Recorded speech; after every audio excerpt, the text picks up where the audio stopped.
El 20% de los europeos sufre dolor crónico. En Estados Unidos, el 26%. El sufrimiento del ser humano no es nuevo, pero sí la manera de abordarlo. Desde las unidades del dolor se trabaja para paliar esta enfermedad invisible.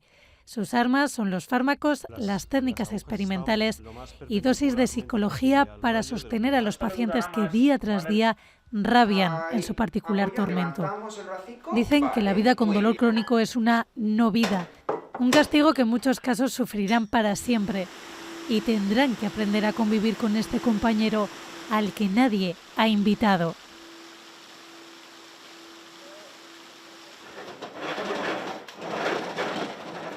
Tengo neuralgia del trigémino diagnosticada desde el 2018 y también una combinación con neuralgia de Arnold y migraña. Y de repente un latigazo en la cara, una descarga eléctrica muy fuerte, me quedé bloqueada, no sabía lo que estaba pasando. Se me durmió la cara y fuimos a urgencias y en el mismo momento en urgencias me diagnosticaron de neuralgia de trigémino. Cambia radicalmente tu vida. Yo en 5 años, de 2018, solamente he tenido un día sin dolor.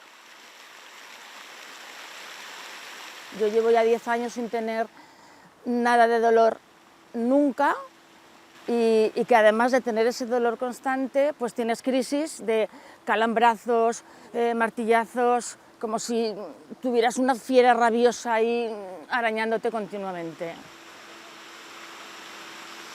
A pacientes como Noemi o María Jesús, el simple roce de un beso les supone un sufrimiento.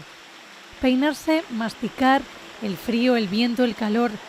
Dicen que viven con un dolor de 4/10 constante, salvo cuando vienen las crisis. Entonces la fiera eleva el mal al máximo. En la búsqueda de este alivio del dolor, pues es que llega un momento que estás tan desesperado que vas allí donde te dicen que te pueden aliviar un poco.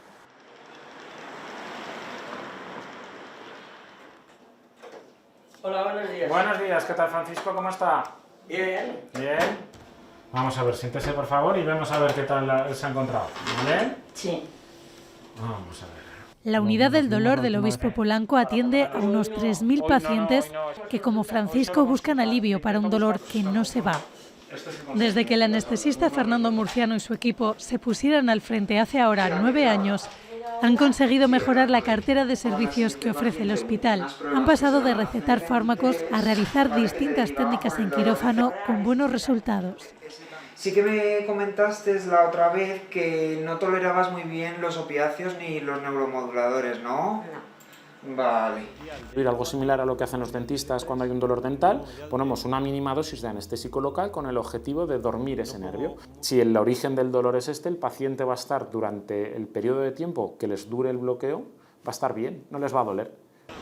El dolor alerta al ser humano de que está en peligro y que debe reaccionar. Desde que los nociceptores reciben el estímulo, se desencadena un mensaje para el cerebro. Una señal eléctrica vuela hasta la médula espinal. Distintos procesos químicos la elevan al tálamo, donde se identifica la zona dañada y la intensidad. Y ya de bajada, se produce una reacción emocional y procedemos a evitar la fuente de dolor. Pero ¿qué ocurre cuando esa sensación no remite? ¿Cómo es vivir cuando las puertas del dolor no se cierran? Bueno, bien mientras mi cabeza esté bien. Tengo muchas carencias de salud, de dolor crónico, de artrosis, de problemas pulmonares y ahora pendiente de 2 prótesis, en fin, soy un cuadro. Entonces, bueno.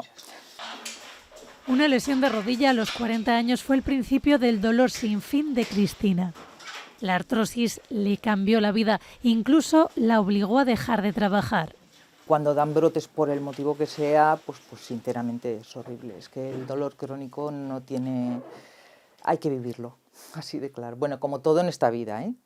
Pero te quita las ganas de vivir el dolor crónico. Cuando hay suicidios por dolor crónico, me lo creo, totalmente. Hola, buenas, ¿qué tal? Hola, Fernando. ¿Cómo estás? Era para comentarte un paciente, a ver si le podíamos echar un cable y ayudarle. Sí, ¿vale? cuéntame. En el obispo Polanco es habitual que se consulte con otros especialistas de forma directa. De hecho, todos los médicos que pueden aportar algo a los pacientes del dolor se reúnen una vez al mes para analizar los casos más complicados. Es verdad que este hospital es pequeño, entonces el contacto con otras especialidades es más fácil. Yo, por ejemplo, si un paciente veo que necesita una técnica compleja más rápida, pues puedo llamar al compañero, subirme a su consulta y comentarle más cercanamente. O, por ejemplo, si hay algún paciente que necesita ayuda psicológica, pues puedo hablar con los compañeros de psiquiatría un poquito para abordar ese tema. Me da esa facilidad este hospital, pero va encaminado eso, al manejo global y multidisciplinar de estos pacientes, porque es lo que se ha visto que mejor funciona. No es dar una pastilla y ya está, ¿no? Pues hay que muchas veces dar pues, o antiinflamatorios, neuromoduladores, antidepresivos, actuar por distintas vías y luego pues, una serie de medidas de higiene del sueño, alimentación, todo influye. Al principio sí que parece que hace efecto, y luego el cuerpo se acostumbra a esa medicación y se estabiliza. Entonces, bueno, pues no es qué medicación te soluciona, porque yo no he tenido ninguna medicación que me quitase el dolor totalmente, sino es la que más te permite tener una vida normal. Es algo que lo vas a tener ahí siempre, entonces cuanto antes lo asimiles y antes aprendas a andar con esta cojera, que digo yo, mejor lo gestionarás. Osteoporosis, enfermedades reumáticas, fibromialgia. Gran parte de las dolencias crónicas se localizan en las articulaciones o en la espalda, y en la mayoría de los casos el dolor tiene rostro de mujer. Representan el 59% de los 9 millones de pacientes que hay en España. Su dolor se mide en una escala del 1 al 10. Es la difícil tarea de medir de manera objetiva una percepción subjetiva. Entonces nosotros tenemos otras escalas, tenemos tanto escalas de cómo te modifica tu vida o escalas al respecto de cómo tienes el dolor. No es lo mismo, por ejemplo, un dolor de espalda que una algia facial, es decir, una neuralgia del trigémino, que se llama una neuralgia del suicida. No sé, a la gente le dan a elegir un dolor muy intenso, 8 sobre 10, 5 minutos, un dolor leve, 3 sobre 10, 5 años, todo el mundo quiere lo que sea 5 minutos y me lo quito, ¿no? Este dolor es para toda la vida, siempre. Eso es insoportable y eso no es la experiencia sensorial, eso es mi pensamiento sobre el dolor. La enfermedad pasa a ser mi sentido de la vida porque no puedo evitarlo. Llena de tal forma mi tiempo y mi energía psíquica que se convierte en el centro de la vida. Para María Jesús, escribir o pintar se ha convertido en una vía de escape. Para Noemí, meditar o jugar con su hijo. Controlar la mente se convierte en la única herramienta de la que disponen los pacientes. Está comprobado que distraer al cerebro del dolor funciona, pero resulta complicado cuando no hay escapatoria. El 22% de pacientes con dolor crónico padecen también depresión, el 26% ansiedad. Con el paso de los años, yo desde luego en mi caso voy a peor. Entonces digo, llevo ya 10 años, voy a vivir otros 10 años y voy a empeorar a este ritmo. ¿Y cómo voy a llegar? Pues es que muchas veces te planteas que no quieres recorrer ese camino. Además del sufrimiento que acarrea para pacientes, familiares y amigos, el coste del dolor crónico se traduce en euros. Estos enfermos realizan 3 veces más visitas a los médicos que cualquier otro, lo mismo que a las urgencias, a lo que se suma toda la medicación que toman. De forma indirecta, el 30% de los pacientes con dolor crónico tienen que permanecer de baja. La cuenta total en España asciende a más de 16.000 millones de euros al año. Hace falta un plan estratégico que sea eso estandarizado y que sea común para todo el país. Hace falta una especialización en dolor, médicos trabajando de diferentes disciplinas. Las unidades del dolor tienen que ser multidisciplinarias.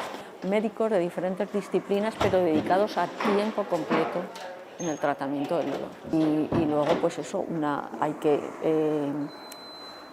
educar al paciente, es muy importante, dedicar tiempo para informar y formar a los pacientes para que aprendan estrategias para mejorar, para vivir mejor a pesar de que tengan dolor. Ellas lo intentan, tratan de hacer una vida normal a pesar de la bestia que llevan dentro. Pueden parecer valientes, pero aseguran que no lo son.